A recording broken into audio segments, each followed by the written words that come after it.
오늘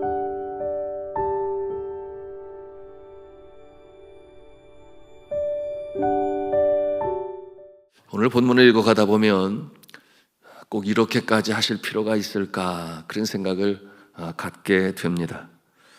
하나님께서 주시기로 약속한 이 가나안 땅, 이스라엘 백성들이 들어갈 때 이미 그곳에 살고 있는 사람들을 어떻게 할 것인가.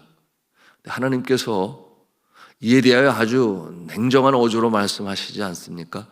그 내용이 이제 2절 중반부로부터 3절까지 나타나 있는데, 그들을 진멸하라 이렇게 말씀하시는 거예요.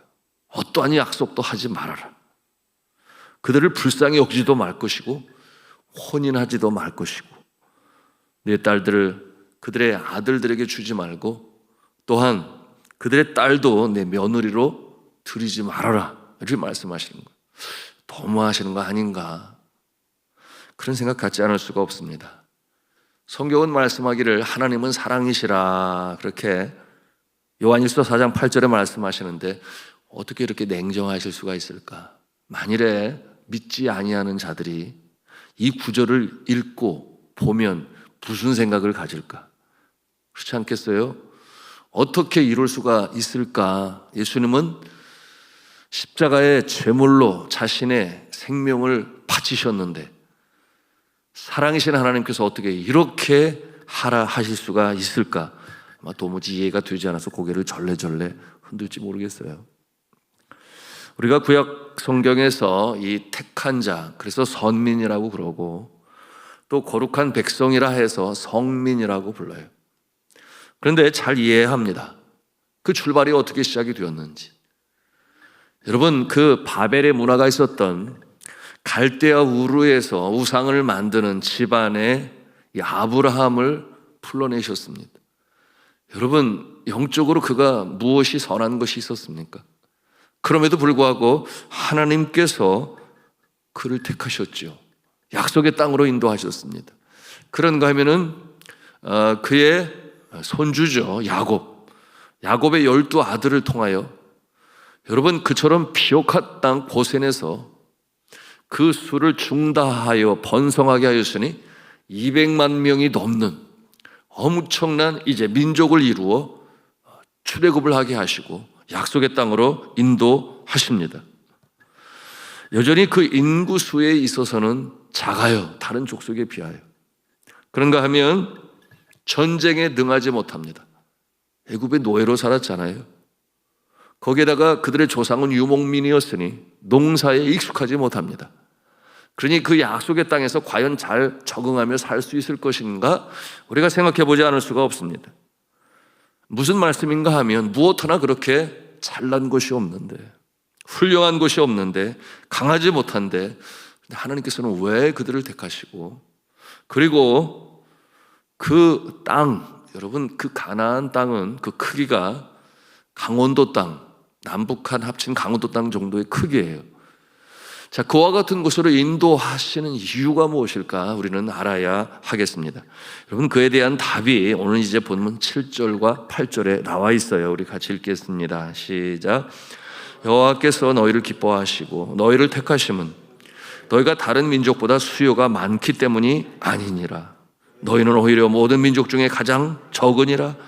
여호와께서 다만 너희를 사랑하심으로 말미암아 또는 너희의 조상들에게 하신 맹세를 지키려 하심으로 말미암아 자기의 권능의 손으로 너희를 인도하여 내시되 너희를 그 종되었던 집에서 애굽 왕 바로의 손에서 속량하셨나니.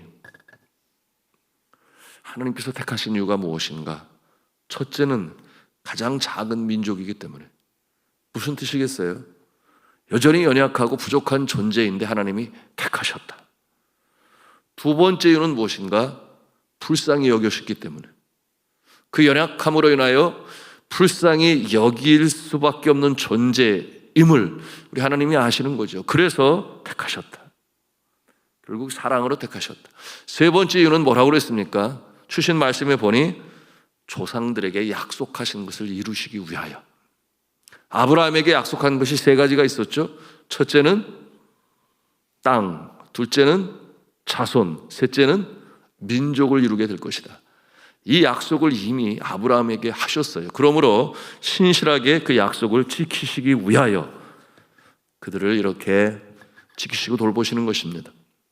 그러면 왜 작은 부족을, 힘도 없는 보잘것없는 이 백성들을 택하시고 복을 주시려고 하시는 것일까요? 여러분, 그 답은 아주 명료하죠. 하나님의 사랑과 공의의 능력을 보여주시기 위하여, 나타내시기 위하여 먼저는 이스라엘 백성들을 택하셔서 샘플로 삼으신 거예요. 하나님의 손이 함께 하시면 저런 보잘것없는 존재도, 연약한 존재도 객관적으로 볼 때 아무것도 아닌 것 같으나, 그러나 하나님이 함께 하시면 변화될 수 있다, 성장할 수 있다, 강해질 수 있다, 어두운 세상에 빛이 될 수 있다. 이와 같은 하나님의 광대하신 손길을 나타나시기 위하여 이스라엘 백성들을 택하신 것입니다. 세상 사람들 앞에서 이처럼 연약한 존재도 강하여 잘 살 수 있다, 세상을 변혁시키며 병든 세상을 치유하는 존재로 하나님께서 세우실 수 있다, 이것을 나타내기 위하여 약한 자를 들어 사용하시는 것입니다. 자, 이처럼 약한 자를 불러내어 이처럼 강하게 만드시는 그 프로세스, 그 과정을 보면 우리에게 영적 교훈이 됩니다. 첫째의 모습은 뭐냐? 우리 한번 한 음성으로 하겠습니다. 불러내셨습니다. 네, 불러내셨습니다. 죄악이 관영된 이 세상으로부터 부르시고 불러내셨어요. 내가 너를 지명하여 불렀나니 너는 내 것이라. 아브라함을 불러내셨습니다. 그 우상의 나라, 그 우상을 또 만드는 가정에서, 여러분, 그 우상의 도시에서 불러내어 약속의 땅 가나안 땅, 여러분, 그곳에서 살게 하시고 또 비옥한 땅 고센에서 나그네의 모습으로 살게 하시지만 뜻은 분명하시니 민족으로 이루시기 위하여 또 그렇게 하셨습니다. 우리가 이것을 생각할 수 있어야 되는데요, 그들이 거했던 그곳은 세상이었습니다. 갈대아 우르가 그러했고 또한 이집트가 그러했습니다. 그들이 세상에 있었습니다. 여러분, 그곳은 타락한 세상이라 할 수 있습니다. 에덴 동산에서 사람이 하나님을 거역하여 선악과를 따먹은 이후에 죄악 가운데 타락한 세상은 사단의 영향력 속에 바벨의 문화를 이루고, 또한 부도덕하고 죄악된 세상 풍조와 구조학 속에 발전해 왔습니다. 여러분, 이와 같은 상황 가운데서 하나님의 백성, 부름받은 존재는 구별된 모습으로 살아가야 합니다. 그것을 보여주시는 거예요. 그 살아가는 방법을 알려주십니다. 그것은 뭐냐면 하나님께서 주신 계명과 율법을 잘 지켜 순종하는 것입니다. 이와 같은 내용으로 주님께서 말씀하셨는데요, 나의 계명을 가지고 지키는 자라야 나를 사랑하는 자니 나도 그를 사랑할 것이요, 또한 하나님께서도 그를 사랑할 것이요, 그에게 주님께서는 나타나시고 나도 나타내시고. 여러분, 예수 그리스도께서 말씀하셨습니다. 자, 계명을 지켜 행하라. 세상에 굴복당하지 말아라. 계명을 잘 지켜 행하면 승리할 것이요, 그러므로 하나님께서는 그들을 이 세상에 빛으로 세우시며 소금으로 세우실 것이고, 여러분, 살아가는 이 삶의 모습을 통하여 그들로 하여금 하나님이 함께 하시는구나, 그것을 드러내시기를 원하시는 것이 하나님의 계획이었던 것입니다. 그렇게 살기 위하여 중요한 것이 무엇인가? 상황과 환경인 것이죠. 곁에서 영향을 미치는 이 죄악된 세상, 군림하는 자들에 의하여 그들이 만든 그 구조 악이라는 것이 있습니다. 나 혼자 선하게 살려고 애쓰다 보면 그 곁에는 그러지 못한 모습들이 많이 있다라고 하는 것입니다. 이 영향을 받을 수밖에 없죠. 그러므로 하나님께서 말씀하시는 것입니다. 진멸하라. 불쌍히 여기지 말아라. 그러므로 그들의 딸을 며느리로 들이지 말아라. 너의 아들을 그들에게 주지 말아라.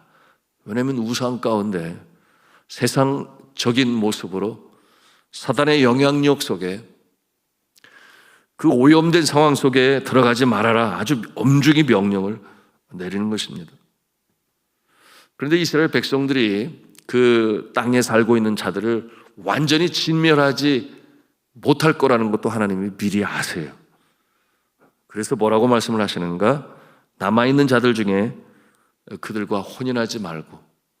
그게 무슨 뜻이에요? 여전히 그곳에 살고 있는 자들, 그들 중에 그들과 혼인하지 말고, 그리고 너희 자녀들도 그 우상을 섬기는 자들과 결혼시키지 말아라, 이렇게 말씀하시는 것입니다. 왜 그렇게 하시는 것입니까? 다시금 돌아가지 말라고, 세상으로 돌아가지 말라고, 하나님의 품을 떠나 다시금 사탄의 영향력 속으로 들어가지 말라고 엄중히 말씀하시는 것입니다. 그런데 그들이 잘 지켜 행했나요? 그런 때도 있었고 그러지 않은 때도 있었습니다. 이 모습은 오늘날도 마찬가지예요. 잘 지켜 행할 때는 하나님의 복이 임했습니다. 그런데 그러지 못한 때는 돌이키기 위한 하나님의 회초리가 임했습니다. 기근이 있었고 역병이 있었으며 이웃나라의 침략이 있었습니다. 슬피 울며 후회하였으나 이미 늦어서 적국의 포로가 되기도 했습니다. 성도 여러분, 이제 21세기 초 우리의 시대로 돌아옵니다. 오늘날 하나님께서 선택한 백성은 누구일까요? 교회의 소속원이라 할 수 있겠습니다. 교회는 무엇이냐? 구원받은 자들의 모임이에요. 그래서 모일 회자를 사용합니다. 이 구원의 역사는 과거 애굽 땅에서 이스라엘 백성을 건져내실 때 문설주에 바른 어린 양의 피, 예수 그리스도의 십자가의 보혈의 속량으로 말미암아 우리가 구속함을 받았습니다. 죄에 대해서는 속량함을 입었습니다. 성경은 이에 대하여 베드로전서 2장 9절과 10절에 아주 분명히 말씀하시는데요, 제가 그 부분을 읽겠습니다. 그러나 너희는 택하신 족속이요 왕같은 제사장들이요 거룩한 나라요 그의 소유가 된 백성이니 이는 너희를 어두운 데서 불러내어 그의 기이한 빛에 들어가게 하신 이의 아름다운 덕을 선포하게 하려 하심이라. 너희가 전에는 백성이 아니더니 이제는 하나님의 백성이요 전에는 긍휼을 얻지 못하였더니 이제는 긍휼을 얻은 자니라. 아멘. 어두운 데서 불러내어 그의 기이한 빛에 들어가게 하셨다, 이렇게 말씀하십니다. 전에는 긍휼을 입지 못하였더니 이제는 긍휼을 입은 자가 되었다. 누가 그렇다는 거예요? 이 시대를 살아가는 저와 여러분이 그렇다라고 하는 것입니다. 너무 감사하죠.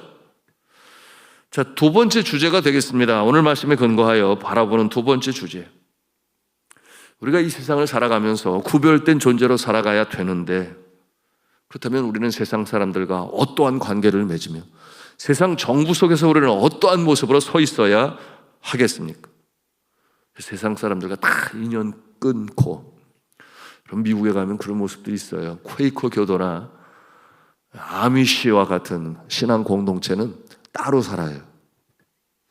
저희 그 마을을 두 번이나 방문해 본 적이 있는데 여전히 차를 안 써요. 그 모습이 종교개혁 이후의 모습, 그 시대의 문화를 여전히 유지하고 있어요. 그러니 전화도 없어요. 그리고 그들이 자족을 위하여 치즈를 만들고 빵을 만들어서 거기에서 나오는 물품은 퀄리티가 아주 훌륭해서 또 많은 사람들이 사가요. 여러분, 그 모습이 옳은 모습입니까? 그들은 또한 투표도 하지 않아요. 세상을 악하게 보기 때문에 투표에 참여도 안 해요. 그런 믿음의 공동체를 이루고 사는 그런 모습이 있어요. 여러분, 그런가 하면 산속에 살고 있는 세상 속세를 벗어난 이 불교의 성들의 모습, 그 모습이 바른 모습일까요? 여러분, 예수 그리스도께서 우리를 구원하시고 우리에게 뭐라고 말씀하시는가? 너희는 세상의 빛이라. 너희는 세상의 소금이라. 너희는 믿음의 공동체인 교회 안에 빛이고 소금, 그렇게 말씀하지 아니하시고 세상의 빛이요 소금이라. 그리고 예수님께서 또한 그 본을 그렇게 보이셨어요. 예수님 곁에 있는 자들이 제자들이었지만 그러나 그들이 대하는 자들은 어떠한 자들이었는가? 세리요, 죄인이요. 또한 율법을 지킨다고 하지만 가식적인 존재들이요. 여러분, 예수 그리스도께서는 세상에 거하시면서 자신을 성별된 모습으로 사셨습니다. 우리가 어떤 모습으로 살아가야 할지를 보여주시는 것입니다. 예수 그리스도께서 이렇게 말씀을 하셨어요. 요한복음 15장 19절에 그러나 너희는 세상에 속한 것이 아니요 너희는 세상에 속하지 아니하였다. 여러분, 우리는 이 세상에 살고 있지만 우리는 세상에 속한 존재가 아니라 저 하늘나라 천국에 속한 천국 시민임을 믿으시기를 바랍니다. 그렇지, 나는 세상에 두 발을 딛고 있지만 세상에 속한 자가 아니요 하늘에 속한 천국 백성이지. 여러분, 이와 같은 자세는 너무나 중요합니다. 예수님은 세리들과 죄인들과 시간을 함께 하시고 또 식사를 함께 하셨습니다. 예수님의 생각과 뜻과 행실이 세상 사람들과 같지 아니하셨습니다. 왜 그렇게 하셨는가? 세상으로 나아가 그들을 구원하시기 위하여. 호랑이를 잡으려면 호랑이 굴로 들어가라, 이런 말도 있습니다. 여러분, 세상이 그와 같은 곳이요 우리가 사는 곳이 또한 그와 같은 곳인데 우리가 구별된 존재로 살아가는 모습이 결별이 아니라 그들을 하나님 앞에 인도하기 위한 방편으로 그렇게 사는 것입니다. 그러니 비슷한 것 같지만 전혀 다른 존재다, 이와 같은 모습으로 살아가야 하는 것입니다. 실제로 다른 존재예요. 우리의 영혼이 달라요. 구원받은 새 생명으로 살아가는 존재와 영원히 죽을 수밖에 없는, 그들이 믿고 주님 앞에 나오지 아니하면 인생의 마지막 종착역에서 완전히 다른 길로 가야만 하는 그와 같은 자들 속에 우리가 있으니 우리는 구별된 존재로 살아가고 있다. 여러분, 그것이 우리에게 자긍심이 되고 자부심이 되고, 그리고 어려움이 임할 때 하나님이 우리와 함께 하시지, 다시금 일으켜 세우시지. 여러분이 확신과 믿음으로 살아가시기를 주님의 이름으로 축복합니다. 그러므로 이렇게 다르기 때문에 우리는 세상에서 두 가지를 늘 경험하면서 살아요. 첫째는 무엇인가? 하나님 성으로 하겠습니다. 미움을 당합니다. 네. 신앙이 다르기 때문에, 믿는 바가 다르기 때문에 미움을 당해요. 사탄이 가만히 있으려고 하지를 않습니다. 단순히 믿음이 다르다는 이유로 공산국가에서 그러죠. 네. 자신들이 가리키는 것만 믿어라, 쇠뇌죠. 그런가 하면은 이슬람교, 또 강경한 힌두교들 사회에서 마찬가지입니다. 믿음이 다르다는 이유로 핍박하는 거죠. 그러나 믿는 자의 속사람, 그 영혼을 어떻게 하지는 못합니다. 내주하시는 성령께서 방어하시고 보호하셔서 여러분 끝까지 보호하시고 지키시는 손길로 때로 원수의 목전에서 상을 베푸시는 이 역사로 우리에게 함께 하십니다. 그런가 하면 두 번째로 하나님 성원합니다. 존경을 받습니다. 네. 적어도 양심 있는 자라면 그들이 보고 깨닫고 느끼는 거예요. 그래서 겉으로 표현하지 않을지 몰라도 이 신실하게 믿는 자의 모습을 보면서 마음으로는 느껴요. 그래서 정말 어렵고 힘들고 가정에 우환이 끌고, 내가 해결하기 어려운 문제가 있을 때 다가오지요. 이럴 때는 어떻게 하면 좋겠냐고, 나를 위해서 기도해 달라고. 당신은 본인 믿는 자라 내가 봐도 뭐가 다르기는 다른 것 같은데 이럴 때는 어떻게 하면 되겠냐고 이렇게 다가옵니다. 여러분, 예수님께서 말씀하셨습니다. 너희는 세상의 빛이라 산 위에 있는 동네가 숨기지 못할 것이요. 드러나죠. 드러날 수밖에 없습니다. 어디에서든지 드러납니다. 학교에서도, 직장에서도, 군대에서도, 외지에서도, 운동을 함께 해도, 그리고 패키지로 여행을 해도 그런 믿음의 사람은 드러날 수밖에 없습니다. 숨기려 해도 숨길 수가 없고 숨을 필요도 사실 없는 거죠. 그러기에 이어서 말씀하시는데 이같이 너희 빛을 사람들 앞에 비추게 하여 그들로 너희 착한 행실을 보고 하늘에 계신 너희 아버지께 영광을 돌리게 하라, 이렇게 예수님께서 말씀하셨습니다. 자, 말씀을 맺고자 합니다. 우리 자신을 돌이켜 볼 수 있어야겠습니다. 나는 지금 빛의 자녀로 내 자신을 드러내고 있는가? 아니면 어둠 속에 숨겨진 존재인가? 만일 어두운 세상에 그 빛을 드러내지 못한다고 한다면 우리는 이 새벽에도 기도해야 하겠습니다. 지나온 날 속에 나의 과오로 인하여, 실수로 인하여, 그 모습으로 인해 마음이 힘들고 어렵다면 주님 앞에 회개함으로 다시금 심령의 정함을 입고 이제는 등경의 등불의 모습으로, 산후의 동네의 모습으로, 여러분 구별된 존재로, 세상에 살지만 속하지 않은 존재로 여러분 그 빛을 발하시는 모습, 하나님께서 그의 얼굴을 나로 향하여 두사 그 빛 가운데 행하는 나의 모습이 되게 하여 주옵소서. 이 새벽에도 기도하실 때 새로워지시는 놀라운 축복의 역사가 있기를 저는 주님의 이름으로 축복합니다.